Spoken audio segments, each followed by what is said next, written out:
ان باتوں پر عمل پیرا ہونے کی توفیق نصیب فرما دے۔ اب اگلی جو بات ہے وہ یہ ہے کہ بھئی توبہ کرنے والے کے ذہن میں کئی سارے اشکالات پیدا ہوتے ہیں، کنفیوژن ہوتی ہے، پریشانی ہوتی ہے کہ بھئی کیا ہوگا کیا نہیں ہوگا۔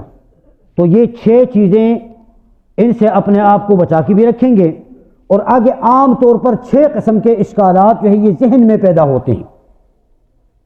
ذہن میں ان میں سب سے پہلا ایک اعتراض ذہن میں یہ پیدا ہوتا ہے کہ اتنے سال ہو گئے گناہ کرتے کرتے، اب توبہ کروں گا تو فائدہ کیا ہے؟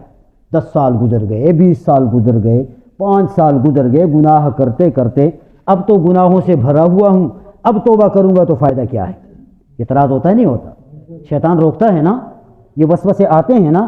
سنیے حدیث پاک میں رسول اکرم صلی اللہ علیہ وسلم نے اس کا جواب ارشاد فرمایا ہے کہ اللہ تبارک و تعالی ارشاد فرماتا ہے کہ اے بندے گناہ کرے، گناہ کرنے کے بعد تو سچی توبہ نکال دے، اگرچہ تیرے گناہ زمین کے ذرات جتنے ہوں، سمندر کے پانی کے قطروں جتنے ہوں، یا زمین کے درختوں کے پتے جتنے گناہ ہو تمہارے، تو اگر سچی توبہ کرے گا میں تیرے گناہوں کو معاف کر دوں گا۔ اس لیے اس اشکال کو ذہن میں آتے ہوئے اس کی طرف متوجہ ہونے کی ضرورت نہیں ہے۔ اللہ رب العزت کی جو رحمت ہے اس کا کوئی انتہا نہیں ہے۔ آپ نے واقعہ بھی سنا ہوگا، بنی اسرائیل کا ایک آدمی تھا کہ جس نے 100 قتل کیے تھے، 99 قتل کیے، اس کے بعد پھر کہا کہ اتنا گنہگار ہوں، 99 کر دیے تو 100 بھی کر کے سینچری مکمل کر لوں۔ سینچری مکمل کر لی اس نے۔ اب کسی زمانے میں جا کے دل میں خیال آ گیا کہ اتنا بڑا گناہ کا کام کر کے 100 بندوں کو قتل کیا ہے، اب اللہ کی طرف آنا چاہیے۔ تو اب یہ توبہ کرنے کے ارادے سے اپنے گھر سے نکل کے جاتا ہے کسی اور جگہ۔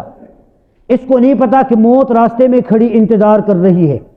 اب آدھے راستے تک پہنچ گیا نا، اللہ کی طرف سے فیصلہ ہوا، موت نے آ کے پکڑ لیا اور مر گیا۔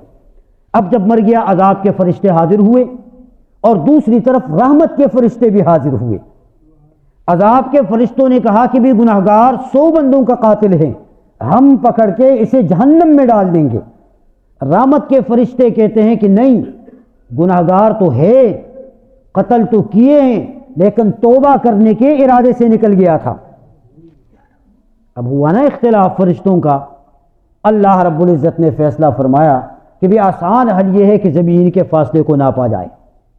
فاصلے کو ناپ، جس بستی سے نکلا ہے یہ، یا اس کا فاصلہ زیادہ ہوگا، یا جس بستی کی طرف جا رہا ہے اس کا فاصلہ زیادہ ہوگا، یا اس کا کم ہوگا یا اس کا کم ہوگا، فاصلہ ناپ لیں۔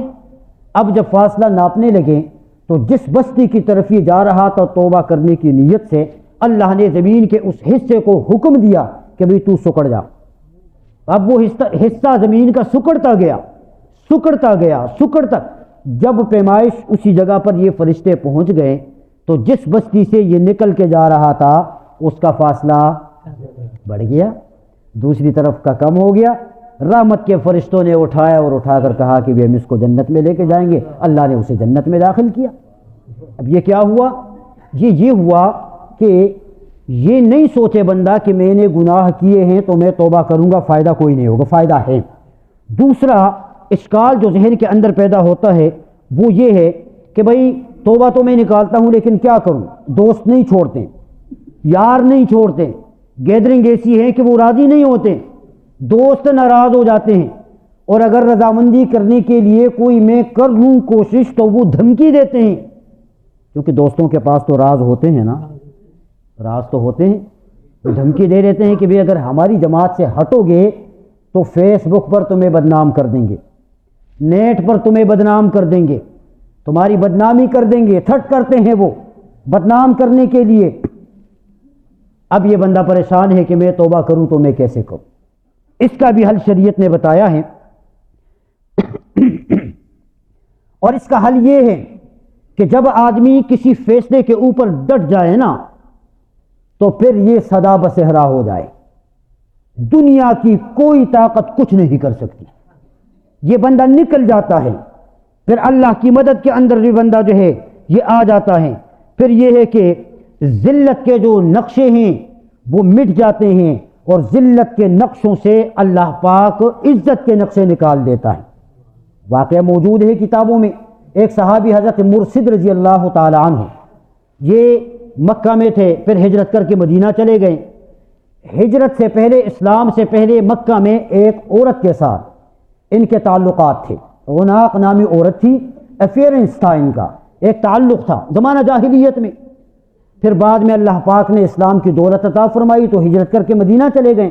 مدینہ سے پھر مکہ کسی کام سے آئے تھے، اور جب آئے نہ راستے میں دیکھا ایک گلی میں وہ عناق نامی جو عورت تھی جن کے ساتھ ان کے تعلقات تھے وہ سامنے سے آ گئی۔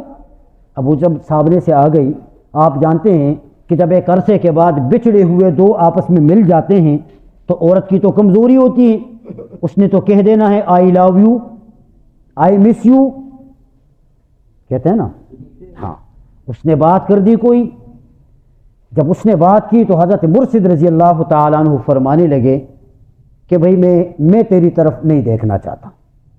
اس نے کہا بڑی عجیب بات ہے، پہلے میری طرف پیغامات بھیجتے تھے کہ بھی ٹائم دیں، ملاقات کریں، یہ وہ، اب میں دعوت دے رہی ہوں، آپ دیکھ نہیں رہے؟ سنو، حضرت مرشد رضی اللہ تعالیٰ عنہ نے فرمایا کہ اس آنکھوں نے، میری ان آنکھوں نے جس ہستی کو دیکھا ہے نا، اب اس کے بعد مجھے کسی اور چیز کی طرف دیکھنے کی ضرورت نہیں ہے۔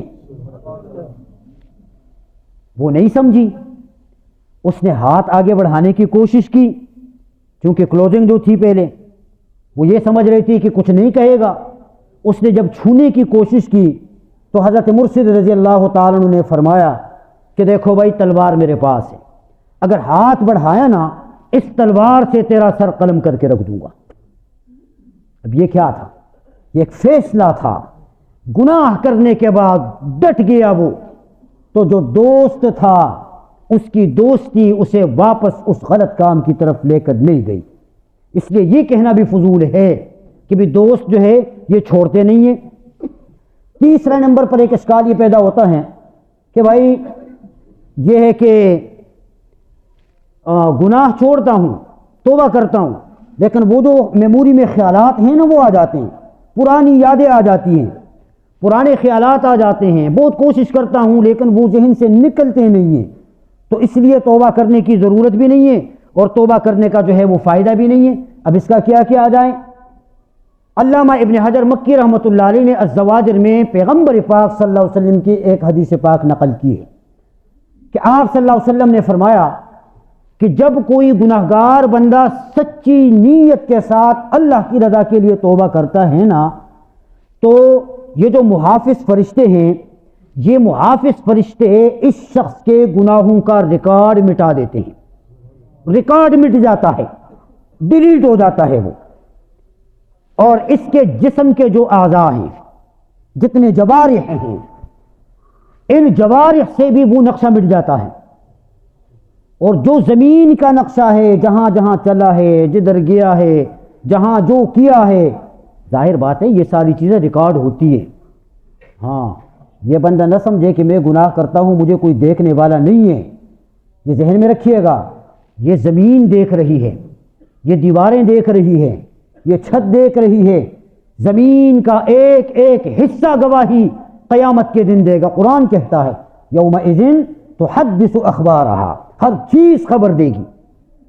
اسی لیے تو لوگ کہتے ہیں کہ بھی آہستہ بات کرو، دیواروں کے بھی کان ہوتے ہیں، اس کا یہ مطلب ہے دیوار کوئی انسان نہیں ہے کہ دیوار کے کان ہیں، یہ اصل اس کا مطلب یہ ہوتا ہے کہ یہ ساری چیزیں گواہی دیں گی قیامت کے دن۔ تو اس لیے آپ صلی اللہ علیہ وسلم نے فرمایا کہ بھی زمین کا ہر نقشہ، ہر نقشے سے اس آدمی کا گناہ مٹ جاتا ہے، اور قیامت میں یہ اس حال میں پھر اللہ پاک کے ساتھ ملاقات کرے گا کہ اس کے خلاف گواہی دینے والی کوئی چیز نہیں ہوگی، اتنا صاف ہو جاتا ہے۔